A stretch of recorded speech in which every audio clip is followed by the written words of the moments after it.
Hello students, मैं हूं मोहम्मद साजिद हुसैन और आज मैं बताने वाला हूं आप लोगों को वज्र गुणन विधि से दो चर वाले रैखिक समीकरण को किस तरह से सॉल्व किया जाता है। तो इससे पिछले वीडियोस में मैंने बताया था आप लोगों को कि जो है विलोपन विधि से दो चर वाले रैखिक समीकरण को किस तरह से सॉल्व किया जाता है, और आज मैं बताऊंगा आप लोगों को कि वज्र गुणन विधि से दो चर वाले रैखिक समीकरण को किस तरह से सॉल्व किया जाता है। तो अब एक चीज मैं पिछले वीडियोस में आप लोगों से बताना भूल गया था कि जो है चर क्या होता है, अचर क्या होता है। तो चर और अचर बाबू, चर का मतलब होता है जिसका मान हमेशा बदलता रहता हो। चर का मतलब क्या होगा? चर का मतलब होगा बाबू जिसका मान हमेशा बदलता रहता हो। जैसे बाबू x और y का मान हमेशा बदलता रहता है। x का मान कभी कुछ निकलता है, y का मान कभी कुछ निकलता है। और अचर क्या होता है? अचर का मतलब होता है जिसका मान हमेशा निश्चित हो, जो कभी नहीं बदले। जैसे बाबू अचर में हम एग्जांपल दे देते हैं, आप लोगों को क्लियर हो जाएगा।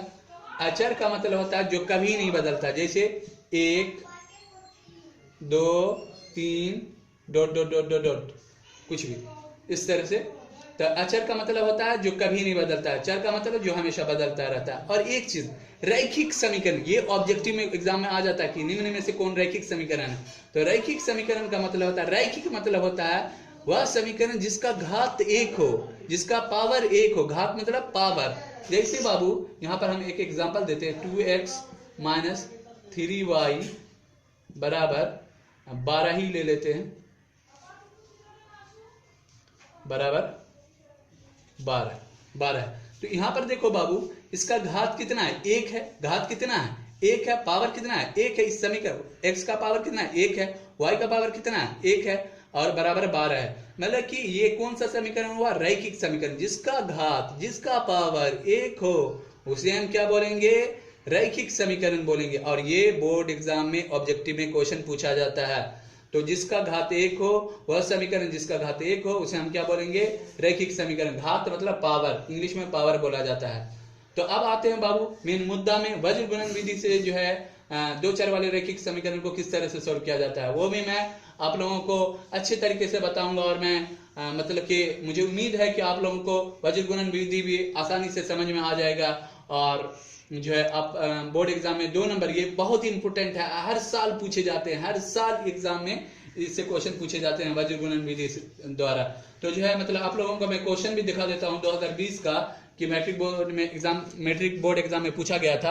आप यहाँ पे देख सकते हैं कि जो यहाँ पर 14 नंबर का क्वेश्चन है, मैट्रिक बोर्ड एग्जाम में पूछा गया था कि जो है समीकरण निकाय 7x माइनस 2y बराबर 3 और 22x माइनस 3y बराबर 16 को वज्र गुणन विधि से हल करें। ये मतलब कि पूछा गया था आपको 2020 में। हर साल ही वज्र गुणन विधि से आता है क्वेश्चन, मतलब कि वज्र गुणन विधि से बोलता है कि समीकरण को सॉल्व करने के लिए। तो यही मैं क्वेश्चन आज मैं लिखा हूं और बताऊंगा कि वज्र गुणन विधि से किस तरह से क्वेश्चन को सॉल्व किया जाता है। तो आइए बाबू शुरू करते हैं।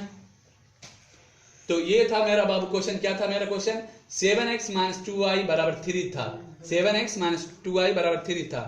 तो उसको हम इस तरह से लिख सकते हैं बाबू, या करके 7x माइनस 2y और 3 को इधर ले लेंगे तो माइनस 3 हो जाएगा। और मतलब ये 3 जो बराबर के उस साइड था, इसको मैंने बराबर की इस साइड कर लिया, तो उधर क्या बचा? कुछ नहीं, 0 बचा। तो बराबर 0 दे दिया, इसको फर्स्ट मान लिए हैं। ठीक। और दूसरा वाला आप क्वेश्चन देख सकते हैं। क्वेश्चन मतलब आप देख लेंगे कि दूसरा वाला है 22x माइनस 3y बराबर 16। 22x माइनस 3y बराबर 16। तो 22x माइनस 3y और 16 को बराबर के इस साइड ले लिए। 16 को बराबर की साइड, उधर क्या बचा? 0। मतलब आप भी इस तरह से मतलब रहेगा बराबर की उस साइड, कुछ भी रहेगा 15 16 या 17, तो बराबर की इस साइड कर लेंगे और उधर कुछ नहीं बचेगा तो 0 बचेगा। तो 0 बराबर 0, उसको हम क्या मानेंगे? सेकंड मान लेंगे। क्या मानेंगे? समीकरण सेकंड। तो फर्स्ट और सेकंड हो गया। तो इसमें आप क्या लिखना है बाबू? सबसे पहले इसमें आप आए, समीकरण फर्स्ट में आए, तो आप इसमें देखेंगे बाबू, इसमें क्या देखेंगे कि ए आपको क्या निकलना है? ए बराबर देखना है क्या है, बी बराबर क्या है, सी बराबर क्या है। तो ये जो x के पहले क्या है? 7 है, उसको आप लिखेंगे ए बराबर मतलब a1, उसको लिखेंगे आप क्या? a1 बराबर क्या है मेरा? 7। a1 बराबर कितना है मेरा? 7। कॉमा देंगे अब b1, दूसरा वाला क्या? -2 आए, तो y से जो पहले उसको आप क्या हम बोलेंगे b1। तो b1 मेरा कितना, b1 बराबर है मेरा बाबू -2, कॉमा दे देंगे। अब c1 पहले वाले समीकरण को ऐसे लिखिएगा आप, a1 b1 c1 का मान पहले आपको निकाल लेना है, c1 का मान आपको निकाल लेना है। तो c1 बराबर कितना है मेरा बाबू, c1 मेरा है बाबू -3। c1 कितना है मेरा बाबू -3। मतलब पहले वाले समीकरण में गए और a1 b1 c1 का मान निकाल दिए। अब वज्र गुणन विधि द्वारा आपको अगर 2-4 वाले रैखिक समीकरण को सोल्व करना है तो पहले a1 b1 c1 और a2 b2 c2 का मान निकालना होगा। तभी आप एक फार्मूला होता है वो मैं आप आगे बताऊंगा। तो आप पहले वाले समीकरण में गए और जो है आप a1 जो था मेरा 7, b1 जो है मेरा -2 था, c1 मेरा -3 था, उसको आप लिख दिए। अब जो है बाबू इसमें आना है समीकरण सेकंड में। किसमें आना है, समीकरण सेकंड में। अब समीकरण सेकंड में क्या, मतलब समीकरण मेरा क्या था, पहले 22x - 3y बराबर 16 था, तो उसको मैंने लिख दिया या करके 22x - 3y और 16 को इधर कर लिया, -16 बराबर 0, सेकंड मान लिया था। अब इसमें बाबू इसको क्या मानेंगे, a1 तो मान लिए हैं, अब इसमें क्या मानना है, a2 मानना है, a2।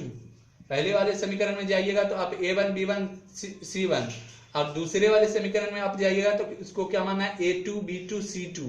तो a2 बाबू मेरा कितना है, a2 मेरा दिया हुआ 22, कितना दिया हुआ 22, ठीक, कॉमा फिर b2 मेरा कितना है, b2 बराबर, तो b2 यहां आप देख सकते हैं -3 है, -3। y को नहीं लिखना है, x को नहीं लिखना है, जो अंक रहता है उसी को लिखना है। b2 को मैंने लिख दिया, अब कॉमा, अब आप c2 बराबर कितना है, a2 हो गया 22, b2 मेरा हो गया -3, c2 मेरा कितना हो जाएगा -16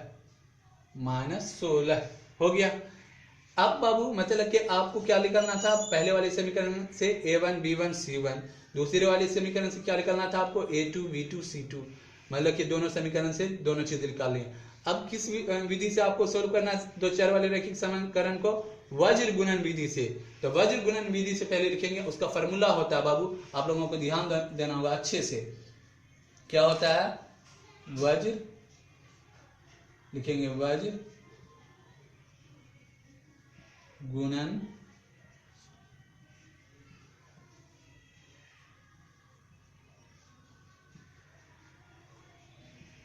वज्र गुणन विधि से, वज्र गुणन विधि से लिख दिया मैंने बाबू। वज्र गुणन विधि से आप लिख देंगे, जब सॉल्व करने लगेंगे तो उसका फार्मूला होता है, बहुत ही इंपॉर्टेंट फार्मूला है, बहुत ही ज्यादा इंपॉर्टेंट फार्मूला है। बस आप लोगों को एक ट्रिक मैं बताऊंगा कि कैसे इस तरह से याद किया जाता है, तो वो ट्रिक आप लोग याद रखेंगे और इस पे मतलब वज्र गुणन विधि से जितना भी सवाल होगा क्वेश्चन बैंक में आप लोग फूक देना उसे। तो होता है वज्र गुणन विधि का फार्मूला x बाय, क्या होता है, x नहीं सॉरी होता है, इसका फार्मूला x सर से होता है बाबू, x bye b1 c2 minus होता है b2 c1, हो गया, फिर बराबर दे देंगे, ये फार्मूला होता है। दूसरा होगा बाबू y बाय होगा ca, तो c1 a2 minus c2 a1, ये हो गया। इसको थोड़ा बढ़ा देते हैं, बराबर हो जाएगा बाबू 1 बाय हो जाएगा, हो गया इसका। अब इसमें देखते हैं, तो इसमें होगा बाबू a1 b2 माइनस, उसके बाद होता है a1 b2, उसके बाद होता है बाबू a2 b1, ये फार्मूला होता है। अब इसको आप कैसे याद रखेंगे वज्र गुणन विधि से, कैसे, तो आपको बस इतना याद रखना है कि पहला वाला में x आता है, दूसरा वाला में y, तीसरा वाला में 1। तो आपको ये बात याद रखना है, x बाय करके आता है, y बाय करके आता है, 1 बाय करके। अब पहला वाला में क्या आता है, तो आपको बस ये ट्रिक रखना है, BC आता है पहला वाला में। देखिए BC का जिक्र हुआ है x बाय B1C2 B2C1, और दूसरा वाला में क्या आया है CA, तो CA का याद रखना है दूसरा वाला में y बाय CA, और तीसरा वाला में क्या 1 बाय AB। तो अब इसको कैसे फार्मूला को कैसे याद रखेंगे, तो आपको याद रखना है कि 12 21 12 21 12 21, मतलब कि क्या याद रखना है trick 12 21, x by BC 12 21, y by CA 12 21, 1 by AB 12 21। मतलब 12 21 आप नहीं समझे होंगे क्या सर बोल रहे हैं 12 21। तो यहाँ देखो बाबू, यहाँ आप देख सकते हैं कि मेरा x बाय B1C2, मतलब कि हम क्या बोलेंगे x बाय बोले थे कि BC और उसमें 12 21 याद रखना है, तो x बाय B1C2, तो B1 आया और C2 आया, फिर माइनस 12 हो गया, मतलब 1 2 12 मानेंगे कि, और CA मतलब BC में क्या आया 21 आया, देख सकते हैं B2C1 में 21 आया, फिर बराबर y बाय क्या बोले थे y बाय CA याद रखना, फिर 12 21, तो y बाय CA मतलब कि C1 में आया C1 आया, y बाय C1 हुआ, फिर A2 माइनस फिर C2 A1 मतलब 12 21 हो गया, और y बाय CA का इस्तेमाल हो गया, फिर 1 बाय AB, इसमें भी 12 21, तो AB का जिक्र बोले थे कि AB याद रखना है, तो A1 B2 मतलब 12 हुआ, फिर 21, तो माइनस बीच में देते जाना है, माइनस A2 B1 मतलब कि 21 हो गया ना। तो इस तरह आपको याद रखना है x by BC 12 21, y by CA 12 21, 1 by AB 12 21, अब बीच में माइनस देते जाना है। ठीक, इतना हो गया आप बाबू। ये फार्मूला आपको लोगों को याद रखना है, बहुत ही जरूरी है। अगर फार्मूला याद नहीं रहेगा तो बाबू आगे क्वेश्चन नहीं सोल्व हो पाएगा। तो ये फार्मूला बहुत ही जरूरी है याद करना, बहुत ही ज्यादा जरूरी है, और ये बहुत ही इंपॉर्टेंट जो है मतलब समीकरण है। अब इसको हम बैठाते हैं बाबू, या करके लिखेंगे या। अब यहाँ पे देखना बाबू थोड़ा ध्यान से, x बाय अब B1 मेरा क्या है, B1 हम देखते हैं, B1 मेरा कहाँ इसमें देखेंगे, B1 मेरा है बाबू -2, कितना है मेरा -2 लिख दिया। अब बीच में क्या B1 C2 ना है, तो गुना है, तो गुना का निशान, तो अब C2 मेरा कितना है, तो C2 हम देखेंगे, तो इसमें आइएगा आप बाबू, इसमें मतलब कि दूसरे वाले समीकरण का जो हम लिखेंगे A2 B2 C2, तो C2 में हमारा C2 कितना है -16 है, तो -16 लिख देंगे। इसको हम थोड़ा घेर देते हैं, घेर दिया, फिर माइनस है, बीच में माइनस था, माइनस मैंने दे दिया, थोड़ा इसको बढ़ा देते हैं, हो गया। अब फिर क्या बाबू B2C1, क्या है B2C1, तो B2 मेरा कितना है, B2 हम देखेंगे -3, इसको ब्रैकेट कर देते हैं, गुना क्या था B2C1, और C1 मेरा कितना है, C1 में आएंगे, C1 -3 है, -3 यहां पर देख सकते हैं, C1 मेरा -3 हो गया, पहला वाला हो गया, बराबर देंगे, फिर क्या है y, अब जो है इसको हम करते हैं, बैठाते हैं, तो C1 यहां पर क्या है C1 देखेंगे मेरा क्या है, C1 मेरा -3 है, तो हम लिख देंगे -3, लिख दिया बाबू मैंने, क्या लिख दिया -3। ठीक, उसके बाद A2 देखेंगे, A2 22 है, तो गुना देंगे 22 दे दिया माइनस, अब फिर माइनस है बीच में, माइनस मैंने दे दिया। अब क्या बाबू C2, क्या है C2, तो C2 देखेंगे, C2 -16 है, इसको हम ब्रैकेट में लिख देते हैं, अब गुना है। ठीक, अब क्या था कि C2 हो गया, अब A1 कितना है मेरा, A1 यहाँ आप देख सकते हैं 7 है मेरा, तो 7 यहाँ पर लिख देते हैं, 7 मैंने लिख दिया, इसको थोड़ा बढ़ा देते हैं, बराबर, थोड़ा सा एक से यहाँ पर दिक्कत होगा थोड़ा। अब क्या था 1 बाय, तो यहाँ पर हम दे देते हैं 1, अब इसको हम बढ़ा देते हैं थोड़ा लाइन, हाँ। अब देखो बाबू यहाँ क्या है A1, तो A1 हम देखेंगे, A1 मेरा यहाँ 7 है, A1 कितना मेरा 7, तो यहाँ पर हम लिख देंगे 7 गुना B2 मेरा कितना है, B2 मेरा -3 है, -3, B2 मेरा कितना था, -3 था, -3 दे दिया बाबू मैंने। अब फिर क्या है, A1 B2 हो गया, अब फिर माइनस था तो माइनस दे देते हैं। A2 मेरा कितना है, A2 मेरा 22 है, A2 मेरा कितना है 22, आप देख लेंगे 22 है। थोड़ा सा दिमाग का खेल है बाबू, बस फार्मूला पे बैठा ना, बस फार्मूला तक था, अब बस कैलकुलेशन है। अब क्या है कि A2 हम दे दिए 22, अब A2 एक सेकंड बाबू, A2 मेरा आ गया 22 आ गया। अब जो है मेरा क्या B1 हम खोजते हैं -2, मेरा मिल गया B1 -2, यहाँ पर गुना दे देते हैं -2, बैठा दिए, कोई दिक्कत नहीं होना चाहिए, यहाँ तक तो हम कर लिए हैं। अब इसको आगे सॉल्व करते हैं इस तरह से बाबू। अब इसको सॉल्व करना है तो आगे हम मिटा दें क्या, ऊपर में हम मिटा देते हैं, ऊपर में हम मिटा दें, आप लोग जो है स्क्रीनशॉट कर सकते हैं, और हम आगे मिटाने जा रहे हैं। अब इसको जो नीचे वाले को सॉल्व करना है, एक्स और वाई का मान निकालना था, तो हम ऊपर वाले को हम मिटा देते हैं।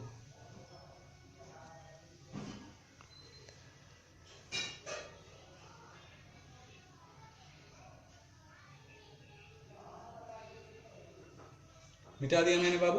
अब आगे सॉल्व करते हैं इसको। तो यहाँ पर देख सकते हैं क्या है, x बाय -2 गुना -16, तो क्या हो जाएगा बाबू, मेरा हो जाएगा x बाय -2 गुना -16, तो क्या हो जाएगा माइनस प्लस हो जाएगा, तो प्लस 32 हो जाएगा, मेरा आ गया 32, -2 गुना -16 तो 32 हो जाएगा, माइनस प्लस होता। अब यहाँ माइनस है, यहाँ माइनस है, क्या हो जाएगा प्लस, अब फिर माइनस है तो -9 हो गया, बराबर दे देंगे y बार। अब यहाँ पर देख y बार में हम जाते हैं बाबू, तो -3 गुना -3 गुना 22 कितना होता है, -3 गुना 22 होता है 66, तो -66 दे देते हैं 66।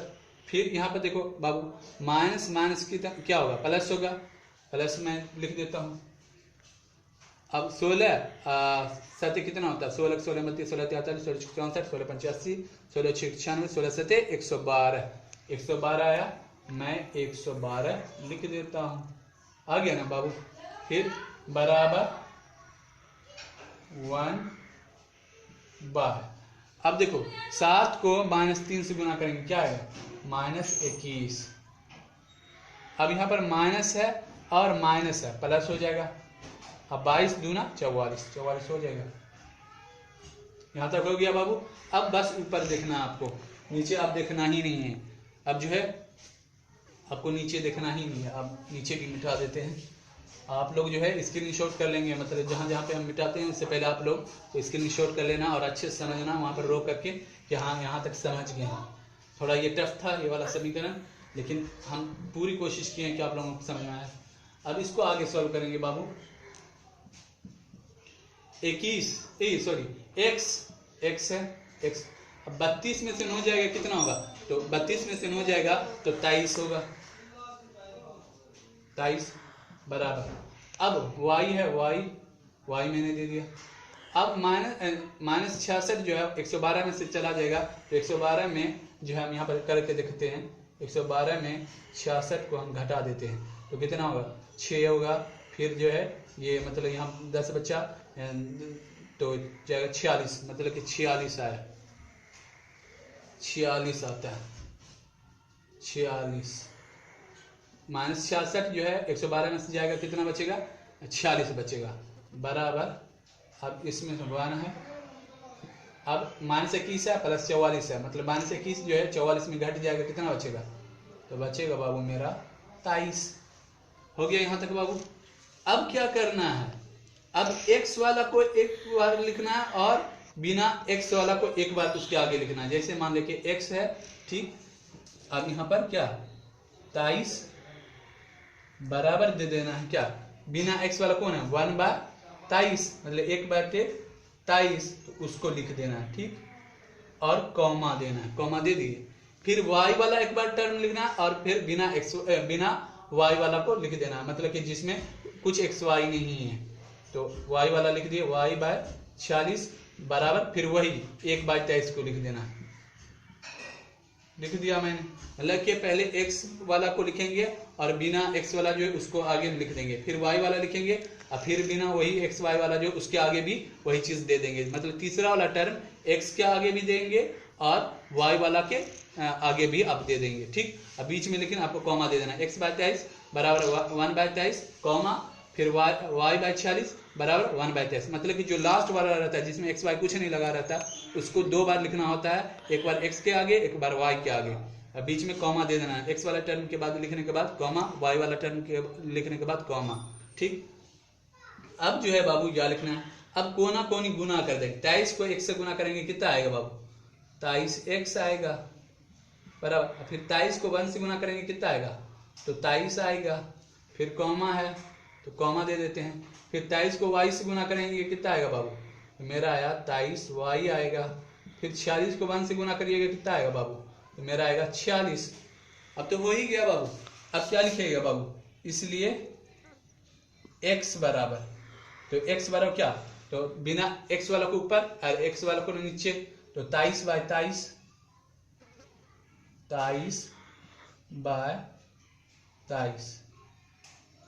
ठीक, कॉमा, फिर y वाला में वो उसी तरह से लिखिए y वाला को भी, तो y बराबर क्या होगा, तो बिना y वाला ऊपर और y वाला नीचे लिखे 46 बटे क्या हो जाएगा 23, हो गया ना। अब इसको काटेंगे, 23 दूनी 46, इसको काटेंगे कितना बार में, एक बार में, ऊपर नीचे एक बार में कटेगा, मतलब कि जो है नीचे में तो x लिखते ही नहीं, मतलब नीचे में जो एक रहता है उसको लिखते ही नहीं है, तो अब हम इस तरह से लिख सकते हैं कि x बराबर क्या आया 1 आया, कॉमा y बराबर मेरा क्या आया 2, y बराबर मेरा क्या आया, x बराबर 1 आया, मतलब नीचे वाला तो नीचे में जो 1 रहता है उसको नहीं लिखते, ऊपर में बचा, मतलब 23 कट गया, क्या बचा 1 बचा, तो हम x बराबर 1 लिख दिए, y बराबर क्या तो 2, 23 दूनी 46, मतलब अब इस तरह से लिख सकते हैं, हम क्या लिख सकते हैं कि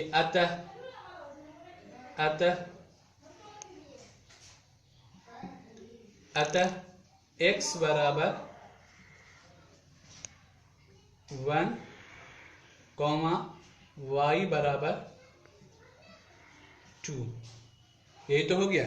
x और y का मान निकालना था, x का मान निकल गया 1, y का मान निकल गया 2, तो ये था बाबू मेरा वज्र गुणन विधि, और बहुत ही ज्यादा इंपॉर्टेंट है, और मैं पूरी कोशिश किया हूँ, मुझे जैसा आता था मैं पूरी कोशिश किया हूँ कि आप लोगों को समझ में आ जाए, और फिर भी अगर नहीं समझ में आए तो आप लोग जो है मतलब मेरा व्हाट्सएप नंबर रहता है, मैं हर बार लिख देता हूँ आपको, और मतलब इस मतलब वीडियो में नहीं लिखाऊंगा, तो जो है आप पिछले वाले वीडियोज में देख सकते हैं, मेरा व्हाट्सएप नंबर है 62 042 31 612, उस पर आप मैसेज करके आप पूछ सकते हैं कि सर यहाँ पे हमको समझ में नहीं आया, या फिर इस तरह से। और आप लोगों को क्वेश्चन बैंक में जो है जाना है और वज्र गुणन विधि से जितना भी क्वेश्चन रहेगा उसको सोल्व कर लेना है, जो बोर्ड एग्जाम में पूछा जाता है। तो आज के लिए इतना ही, फिर कल मिलते हैं बाबू, तो थैंक यू वेरी मच।